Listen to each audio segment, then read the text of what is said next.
Hello, and welcome to our second episode of Voices of the Peace. First and foremost, we'd like to acknowledge that we're filming this show on the traditional territory of the Denizah. Secondly, I wanted to say thank you for tuning in. We've had such wonderful feedback from all of you who watched our first episode with Paul, and we really appreciate it. If you're just tuning in for the first time, this show is created as a way to find out more about our town, our community, and the people in it. It's a mixture between a conversation, a living archive, and just a time to get to know each other a little better. It's our chance to ask, how'd that happen? How did that get built? How did that get there? We want to find those stories. The people who shaped our town, the teams that built those things. We want to find out what happened so that we can truly celebrate the stories that make up our community. We've partnered with Urban Matters, who build vibrant communities, and with RiverMidstream, who know that with the right partners and right players, we can do this. I'm Ted Sloan, and welcome to Voices of the Peace.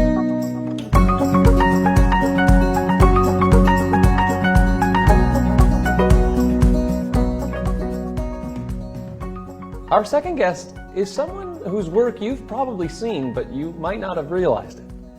You see, as much as our town loves our sports, we really love our arts as well. We've had provincial festivals here. We've had choirs head to New York, artists display work all over the world, and actors grow and move on to bigger things. We've seen the arts through activities like events like our Winterfest, Sand Sensations, through our Peace Gallery North. And that didn't happen just overnight. Much like a good painting, I imagine, it takes time. It takes patience, it takes perseverance and planning to help the arts grow here in our city. My next guest is someone who's been there.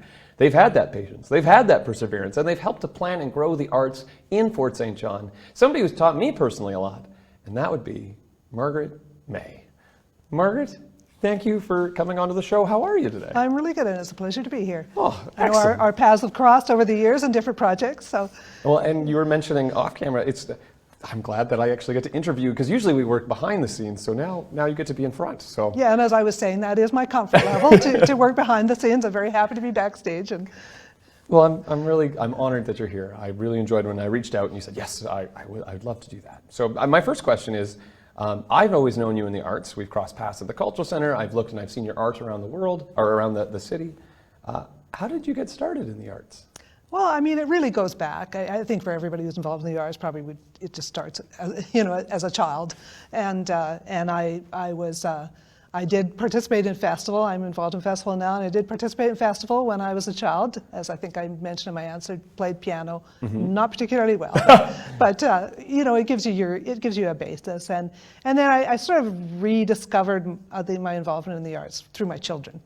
As well, because they got involved in the arts, because of course I had an interest. So, so that's how you get involved in the organizational side, because somebody needs to be backstage. Let's say that's what I love about Fort St. John, where it's like, well, someone wants to do this, so I've got to do this, and stepped up to the plate. Well, I think that's typical of small town. We don't have the professional necessarily level activities. It comes from the grassroots, and it comes from the volunteers and people just wanting to see it happen.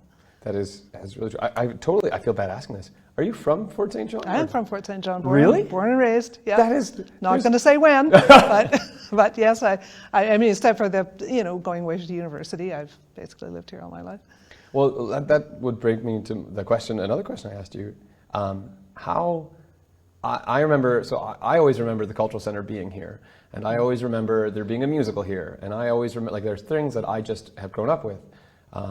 You're not that much older than me, but how have you seen the arts change in Fort St. John? Well, it's kind of you to say I'm not that much older, but I actually am.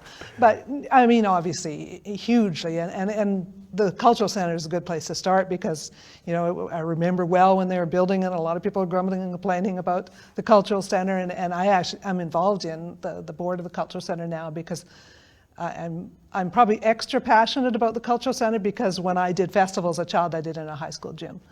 And I remember going to see a ballet in the high school gym, where Really? they just put a mat down. And so, I have a great appreciation for how far we have come. And I had a friend who danced, and I think it was just Mrs. Forster, a lady in town, rented a spot and taught them a bit of ballet. And now we have, professional studios. here. So it has really grown and thrived, and we have a surprising number of opportunities. I mean, there's still places we could go and go forward, but I mean, the level of the community theater that we have in town, the activity there is really grown, obviously, over the years since I was a child, and part of it hinges on the facilities we've got, and of course the energy and spirit you find in a small town. That is, Fort St. John, I remember growing up in this town and being like, oh, I gotta leave this town, and then leaving and being like, this town's a really cool place. There's really cool things that you can do here. So yeah, it always surprises me when people say, oh, there's really nothing to do, and I think, oh, there's tons. I'm never bored. I mean, there's all kinds of things to do if you just need to, if you just know where to look for it. Well, I'd be curious, because you lead a lot of things. Do you remember one of the first things you volunteered in the arts for? This is going a tiny bit off script, and so you can be like, no, I don't remember, Ted. But no, that's perfectly fine. I mean, I've always believed in, and this is again, was instilled in me from my childhood, because I had a mother who was a joiner, and you give back, and you do your part. When you're involved in something, you put your effort in and your time in. So I was always knew when my children got involved in things that I would be helping out, and so it was really through probably my current activities, my current level of involvement in organizational side of arts is through my daughter joining dance and becoming part of the dance troupe at Studio to Stage, and so I got on the board there, and my first position was representative to the Arts Council. And my first meeting at the Arts Council, they said, we need a secretary, and my children would tell you that I don't know how to say no. So apparently there's living proof that I was the secretary by the end of that first AGM, and the rest is history. But I feel like you put your time in, you put your effort in, and because if you didn't and people aren't willing to, it won't happen.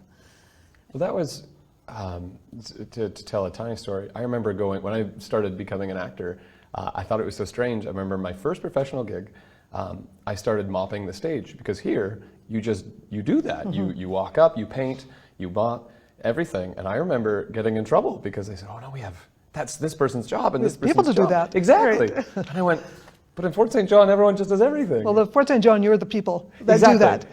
Yeah. Yeah. Well, I'll do it because no one else will do it. So right.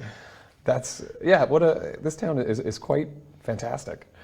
Speaking of just stepping up and filling it, you've helped organize numerous festivals in this town. I don't know if people realize how much work goes into hosting a festival. We crossed paths when you hosted or helped lead the Provincial Arts Performing Festival here. And that's a large beast. There's multiple people, there's multiple buildings.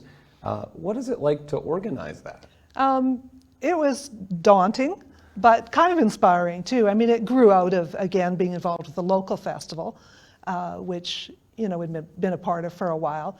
And we have dancers and musicians that have participated in the provincial festival over the years, and my daughter's one of them. So, I sort of became aware of the provincial festival, and it moves around from town to town. And, it seemed a good idea to have it in the north, and I just had such a great group at the, on the board of the performing arts, or of the local Peace River North Festival. Mm-hmm. And I thought, this is the time. If we're going to do it, this is the time.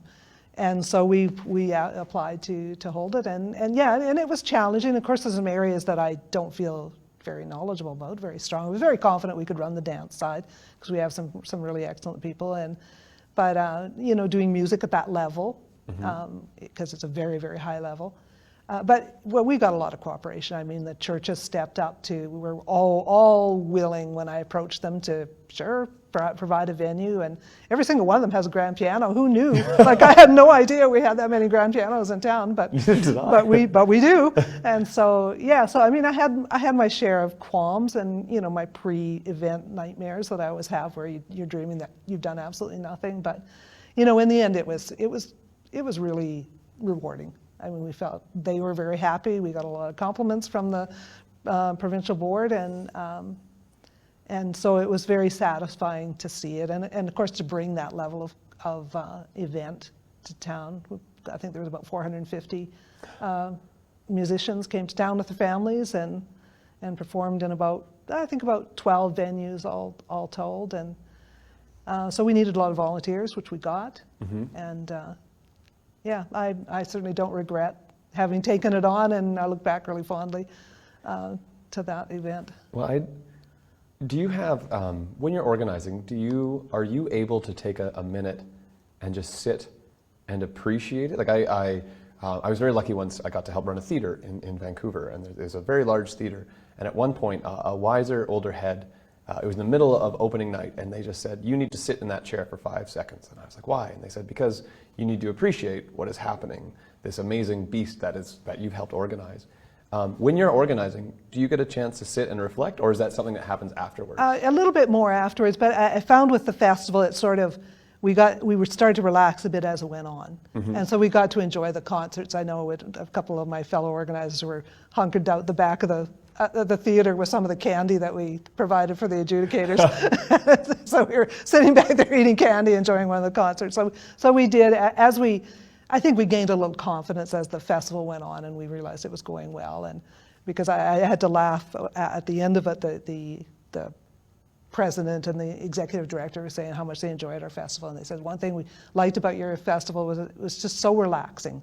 They just felt never stressed, and I hope. Well, that's good, because I sweat right through my blue T-shirt on the first day of the festival, running around like a crazy person. But by about the third day, we felt in our stride, and that things were going well. And so I did get to sit back and watch some of the concerts and enjoy it a little bit more, and not just look back and think, oh, that was great. That was a whirlwind. Yeah. So you do get a bit of time to appreciate. Well, so that would lead me, I like when you say, I was sweating through, because I was going to say, do you ever get stressed? And it sounds like it is a stressful thing, but you've done, the Provincial Performing Arts Festival, you helped organize the ceremonies for the Winter Games. Are there anything that you look back at and that really stand out, or any events or any people, or you were like, that project that I got to be part of, that was really neat? Well, those two were the big projects. So those are the big provincial level projects, and it was I was really, really happy to do that. At the Winter Games, we got to showcase the arts, but I also have kind of a background in sport. In fact, I participated in the 1984 Winter Games that were here. Really? In when I was young and spry. I'm learning so much. You play the piano. There you go. Yeah. I played badminton in the 1984 Winter Games. So it was a nice fit for me to be able to bring the arts to the stage, but actually participate in the Winter Games, which I cared about. So those were great marquee events. But over the year, every festival has its special moments.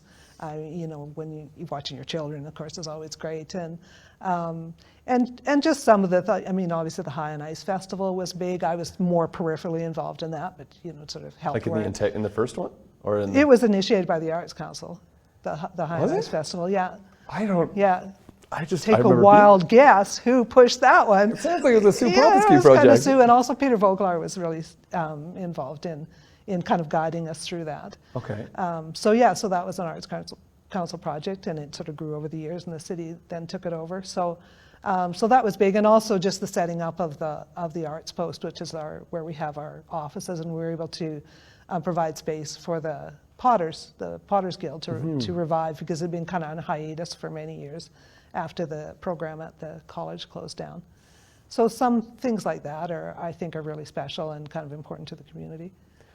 This will be a tough question, and it's not meant to be. And you can be like, I don't really want to answer that one.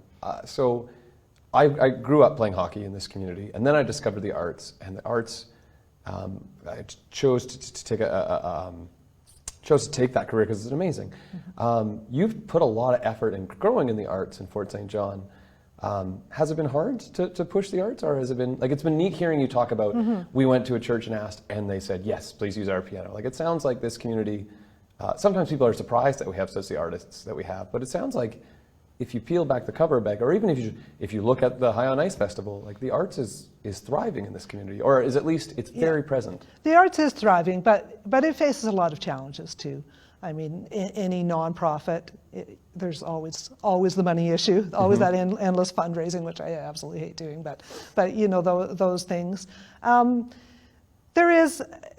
You always hear artists sort of say, why don't you give us the attention that sports get? And so there is a perception and probably a bit of reality too that there's some inequalities there in the level of funding and support go. I've never been one to ever want to pit the arts against the sports, because I think they're both valuable and they're both important. I've loved them both. I do both. I enjoy both.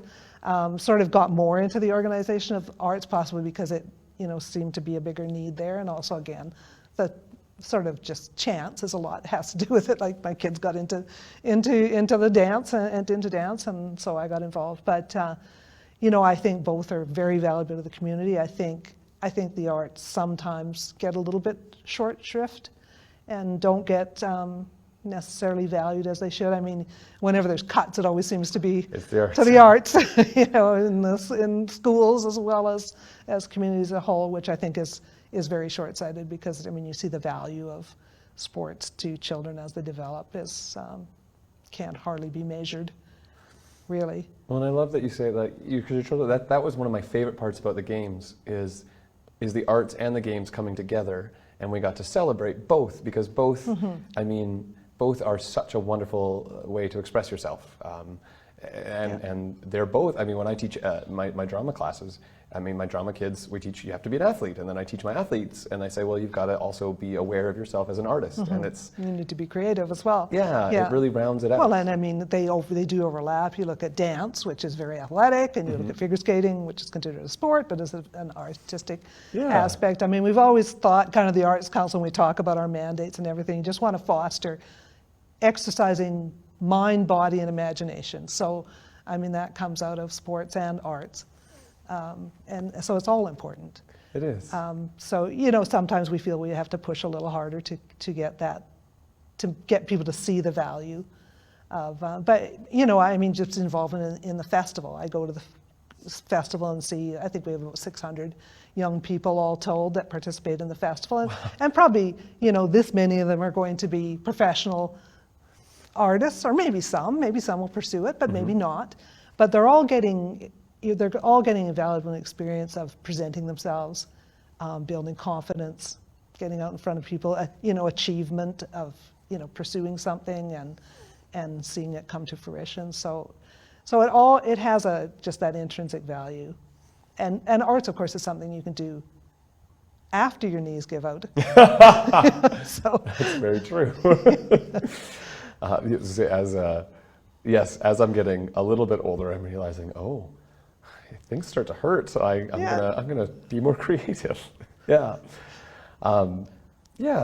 arts are. The arts are such a wonderful thing, and some of my best memories are in the arts, just because you get to put yourself out there, and like you said, you get to watch. You put the time, you put the effort, and then you get to see something created that you did, which is an amazing thing. You've accomplished and you've achieved. Yeah. Speaking of that, we were talking a little bit off camera. I drive by CM Finch, and I see your giant mural of the hawk on that, and that makes me amazed. And I remember in Kin Park, was it your paintings? On the dugouts, yeah. Yeah, those are. That's where I used to play as a kid, and I remember those paintings. Because you paint those beautiful paintings.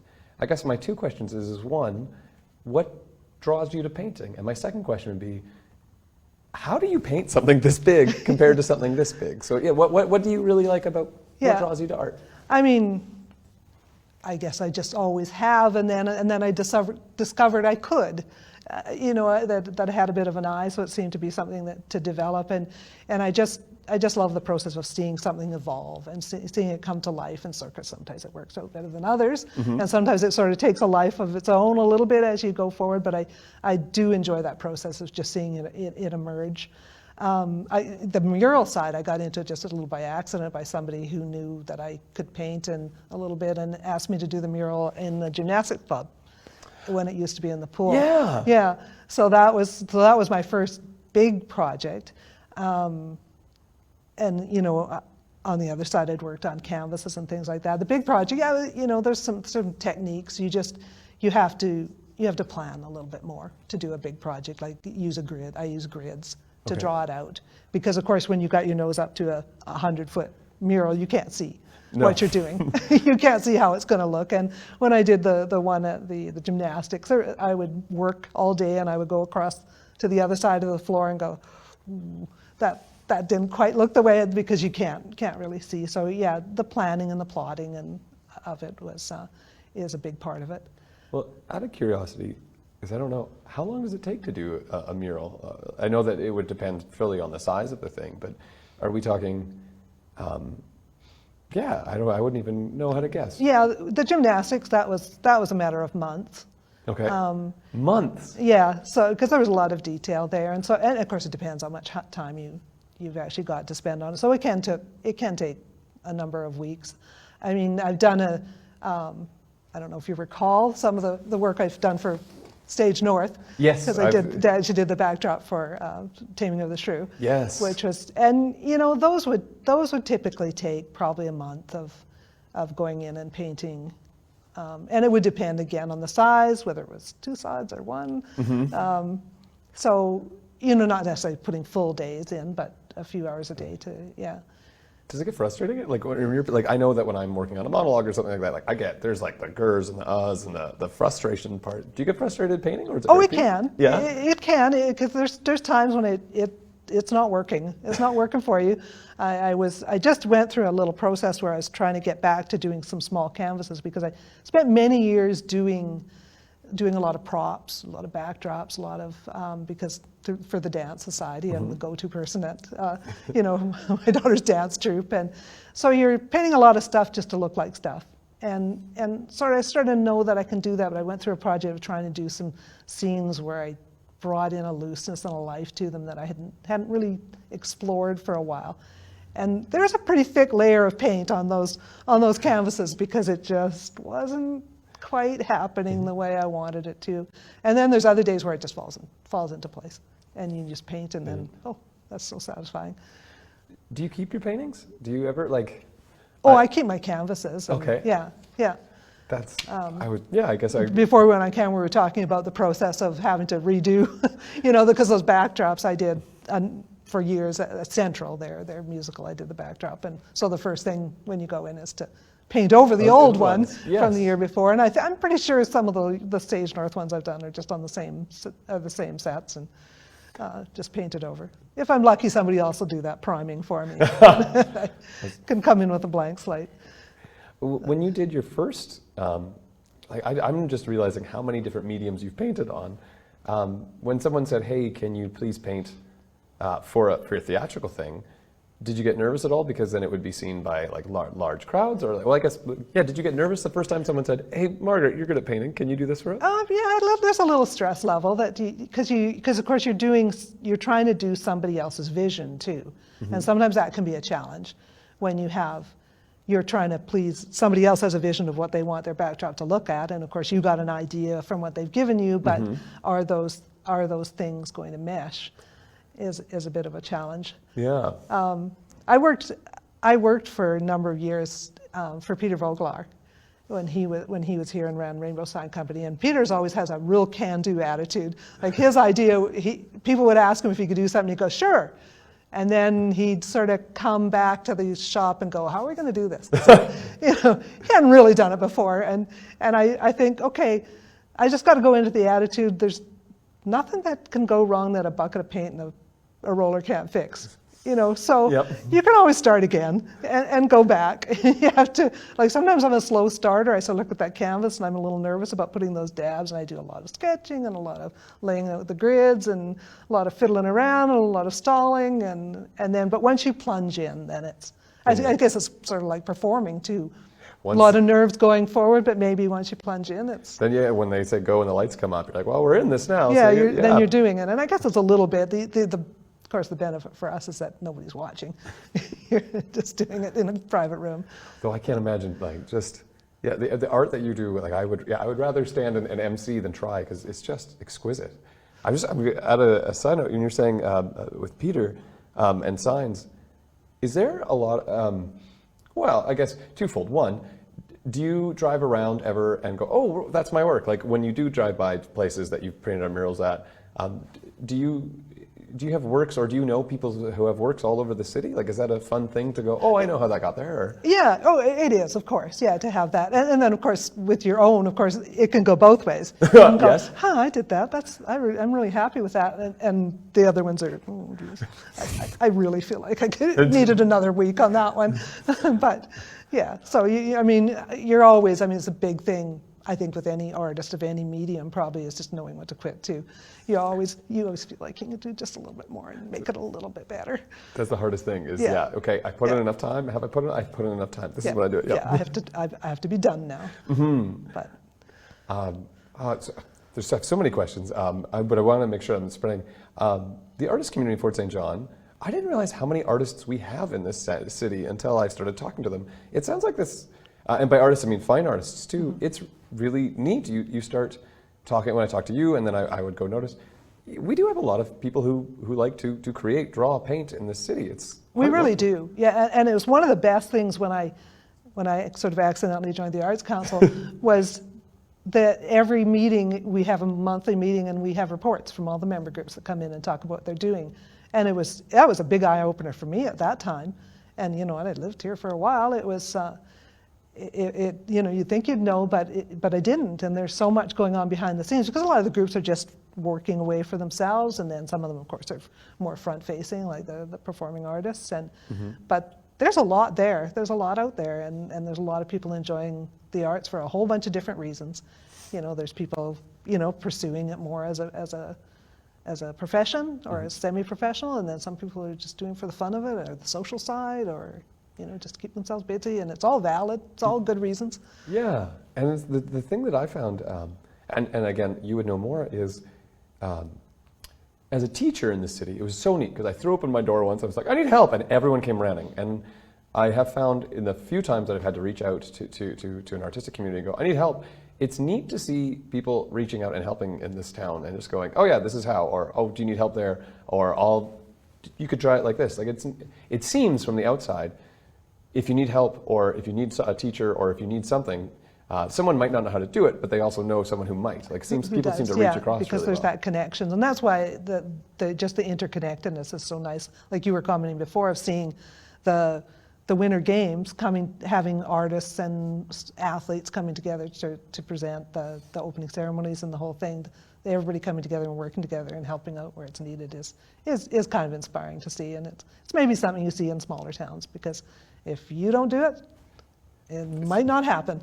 I call it like the winter effect, because I love Vancouver. Vancouver's one of my favorite cities, but I also knew that it was a bit lonely there because everyone I knew was out doing something. But here in Fort St. John, I figure we're so cold all the time that like, well, you have to go get to know somebody, otherwise you're going to freeze and it's not going to be okay. Yeah. We're a neat city for growing people. Well, it's a winter city, and that's what High on Ice was all about, was trying to sort of just embracing that winter city.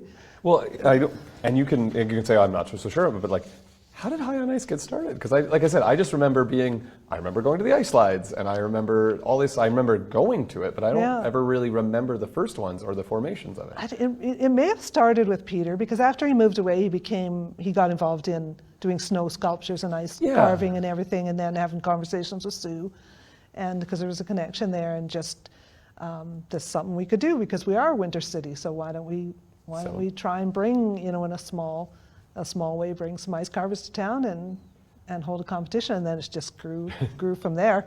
Yeah. And at the time, Laurie Patrici was the president of the Arts Council. I remember she actually even traveled to ice festivals and other places to kind of get an idea of how best to run it, and yeah. And then for those who will remember the Sand Sensations, was that an answer to High on Ice, or was that just like, well, this is cool, we can bring some sand carvers? Like how? Well, it was sort of an extension, a summer thing in the same type of thing. Some of the same people were involved, Peter for one, but some of the ice carvers who have come to High on Ice over the years came to do the sand event, and again, we had the people, and we thought we'd give it a try, and yeah.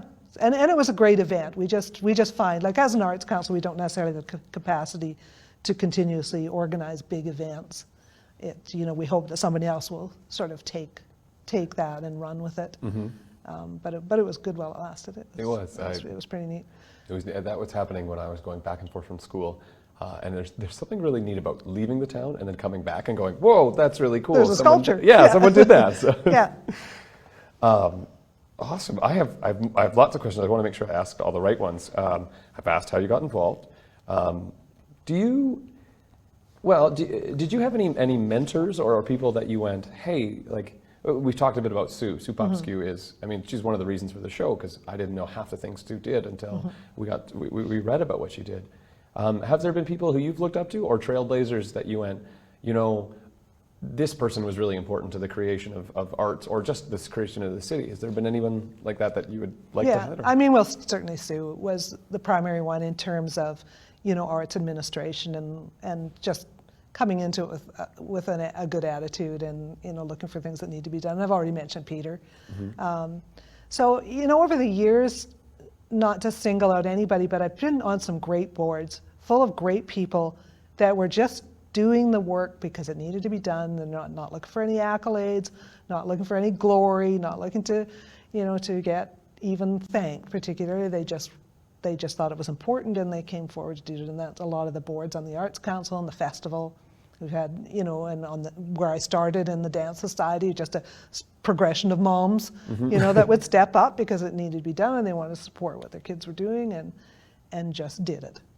So there's a long line of people that I've worked alongside that have just had that right attitude, and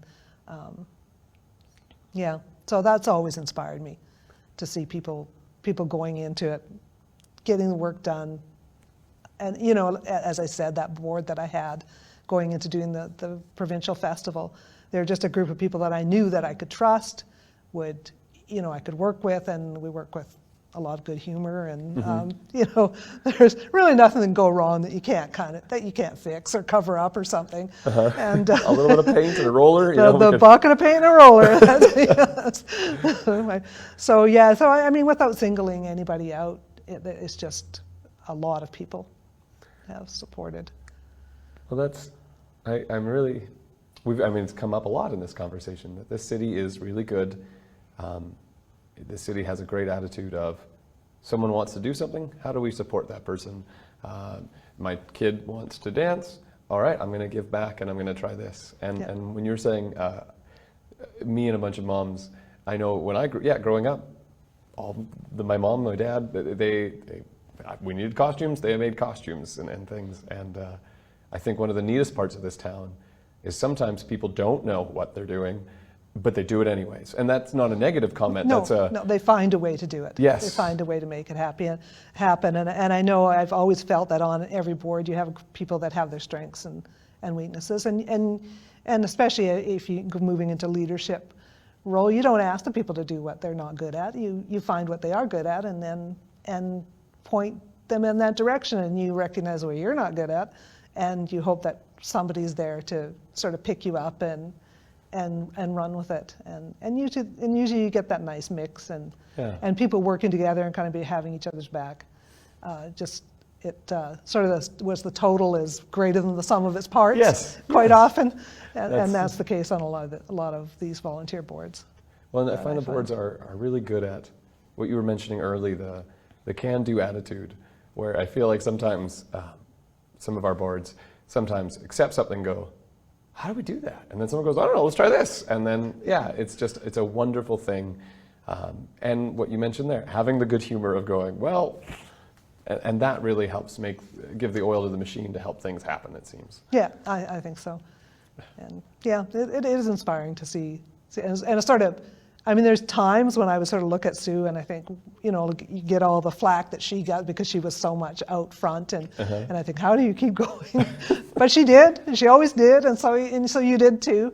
And I remember having a conversation with her one time. We chatted a lot in the Arts Post, and she said, well, because she did take a lot of grief over, the cultural center and things that happened, and she said, she could go home and look in the mirror and know that she did what she did because she thought it was the right thing to do, and it would better the community, not for any personal gain or any glory on her part. And I thought, well, that's words to live by.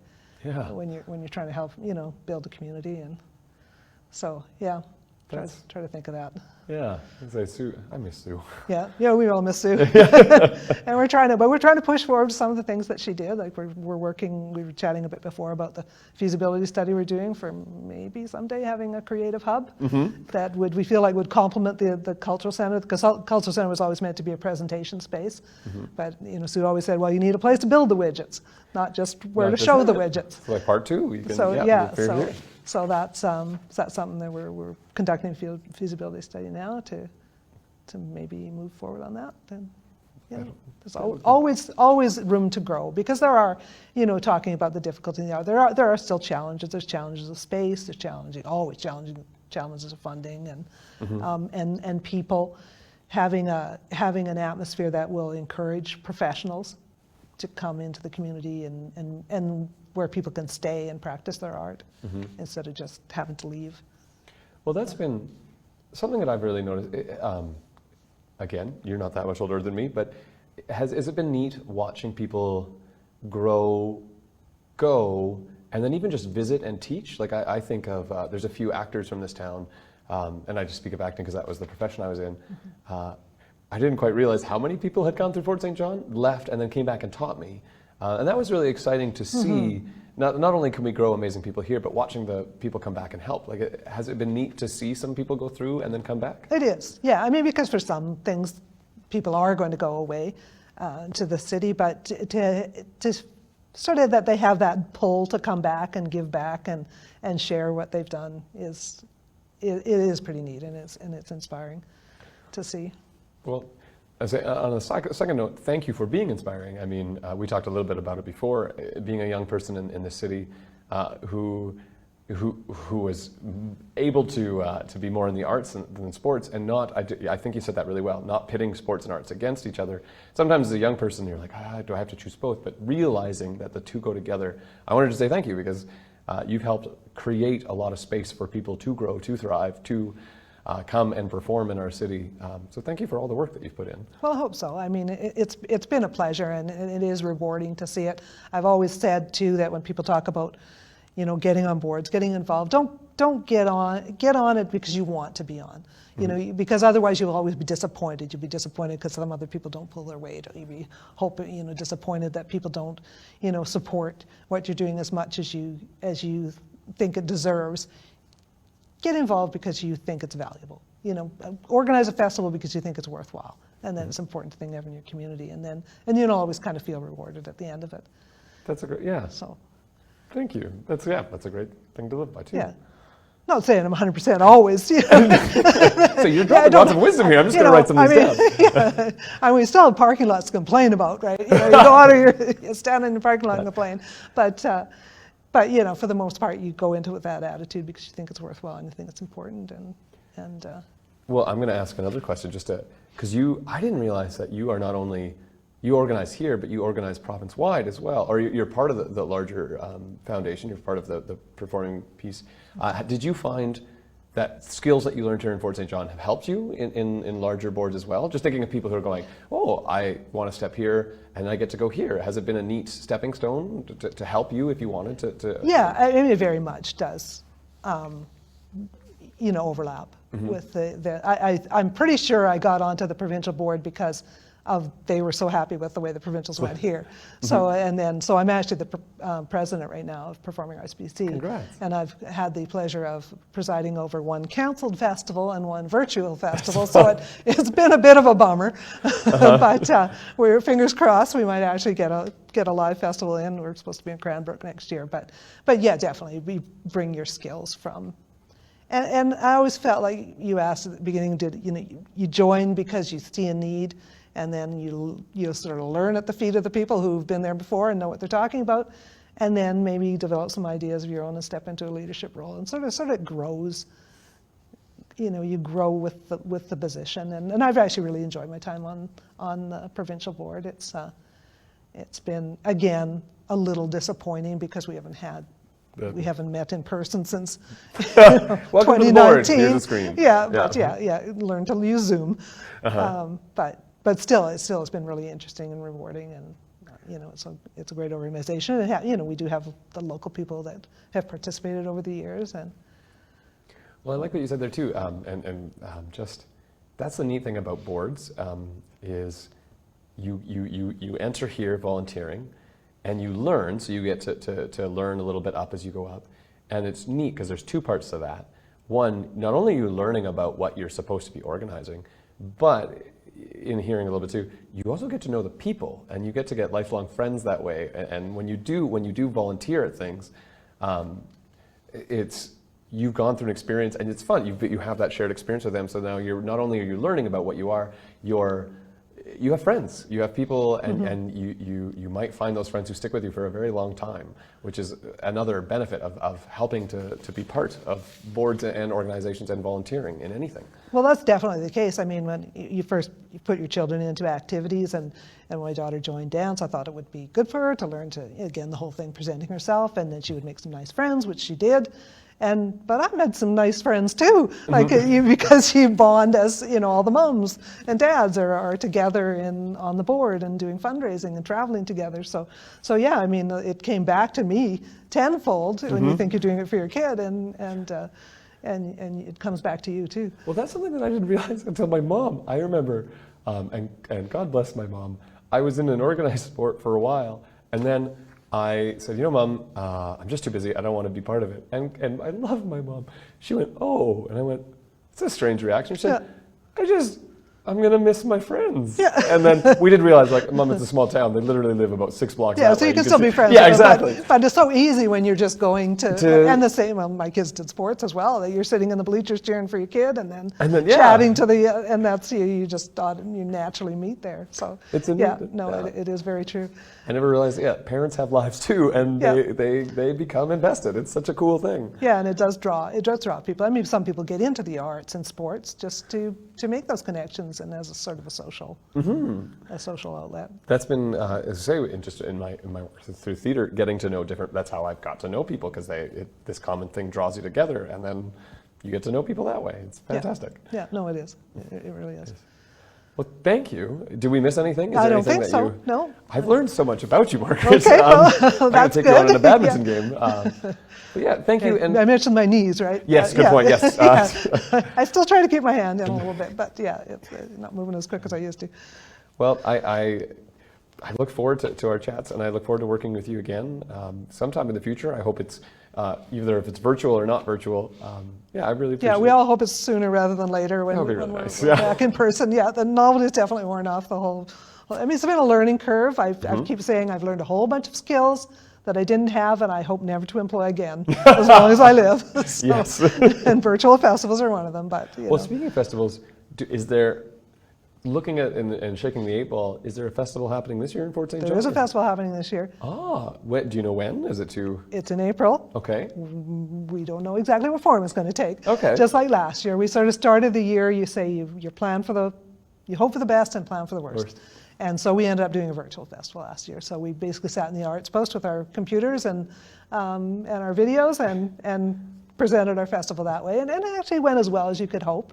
We had online, we had adjudicators come online and talk to the kids. They were in Vancouver or Edmonton or wherever they were, but they gave little lessons. They come in and the kids are sitting at their piano, and so we tried to duplicate as much as possible. We also had a virtual provincial festival. Okay. So same thing, presenting videos and having online adjudications, and we were prepared to do that this year, but we really, really hope that we don't have to. But it's scheduled for April. Did you have to learn so much very quickly with that too? Like, it sounds like, because just the world changed very quickly. I can imagine there would be a lot of sleepless nights figuring out how to put a giant festival like that together online real quick. I had people. It was not based on my skills. That's what you said. Those are you're sort of inversely related to your age and your technical ability. Yeah, it doesn't. You can find some young people. I always say, find a kid. So find young people who are adept at that kind of thing. If my students watch this is fun, because I've got to that age where I went, I don't know how to do this. Can someone? And my students were like, yeah, Mr. Sullivan, you just do this. And it's a neat time when you get to that point in your life. Yeah, you just find a kid. Yeah. And when it comes to technical, if it doesn't help to unplug it and plug it back in, find a kid. Yeah. Speaking of finding a kid, is there, if someone wanted to jump into the arts, or if someone wanted to volunteer for the arts, or if someone's just like, I didn't know all this, is there a good entry door or point for someone to find the world of the arts at Fort St. John? Well, I mean, you can always contact the Arts Council, because that's one way to do it. And of course, if you're a kid, through the schools, as you know, is a great way to get involved. But we don't represent all the arts by any means, but we represent quite a few member groups, that the music teachers and choirs and visual arts and theater And so that's one good starting point, is just send an email to the Arts Council, and we'll try to put you in contact with the right person. That's so neat. I didn't realize that's how the Arts Council, like, I didn't realize that you had all those people under one roof. Just Yeah, we're basically made up of member groups. So we have about 20, varies. It's down a bit now, probably because of COVID, because some groups are, but we've had up to about 27 or 8 member groups that represent all kinds of, there's craft guilds, there's performing arts, there's music, there's drama, there's a lot of visual arts. And did you say 20, 27, 28? at one time, yeah, it fluctuates a little bit because they come and go a little bit, but that sort of core group of 22 or 3 groups. That's still a lot of I know, arts groups. it's a lot more than you realize. Yeah, I was like, some okay, of them dancers, but no, that's some so of many. them are the craft guilds, like the potters and the quilters and the fiber arts and The fiber arts, neat. yeah, and Sorry, I cut you off. no, go ahead, yeah. No, I was going to ask. Now that you're part of the Arts Council, have you been opened up to things that you're like, I didn't know that was in Fort St. John? Or like, Oh, absolutely, yeah. Like I say, one of the big eye opener was just listening to those group reports, and well, there's a quilters guild. I didn't know that. And, so yeah, and then there's choirs and for kids and adults, and I mean, you usually can find something. You find something, no matter what your age, and what your skill level, and I mean, it could be nothing. And the Potters Guild offers classes continuously for beginners and for more experienced, and that's the case with a lot of the groups. Okay. They're all pretty open and welcoming to people coming in and just learning and trying it out. And as I think Miss Bristol said, get messy and learn. Yeah, exactly. That's right. Yeah. Wow, I feel bad that I didn't know how many. Yeah, this has been a great education for me. And it sounds like if you go to an Arts Council meeting, you may just end up become part of the board, as someone has done in the past. Yeah, well, like I say, my children say I don't know how to say no. They have advised me to start, a few of us dance moms, to start a self-help group called Yes Anonymous, where you get up in front of the group and go, my name is Margaret, and I've gone a week without saying yes to anything. So, yeah, well done. I will join that group.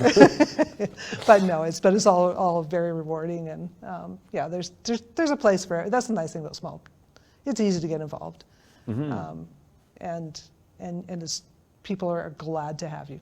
Just come and join and see what it's all about. Well, because I've seen the signpost. I think I've been in the door once or twice, and I've been part of the arts, but I've never actually reached out. I'll send you a link for our next meeting. Please do. Yeah. I would love that. Yeah, no, that would be awesome. You'd be more than welcome. Perfect. Well, I guess if I'm going to this Yes Anonymous, I just failed my week of not yeah, there you go. See, yeah. That's all right. I haven't learned either. Perfect. No. I'll be in good company. But thank you, Margaret. I've learned lots, and I've really enjoyed our talk. So. Well, thanks for having me. It's a pleasure. I'm always happy to talk about the arts. And that's our conversation.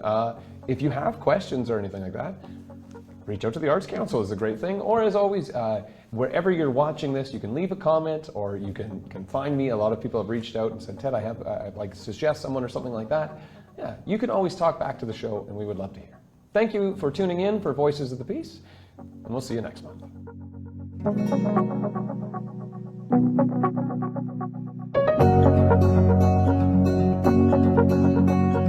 Thank you.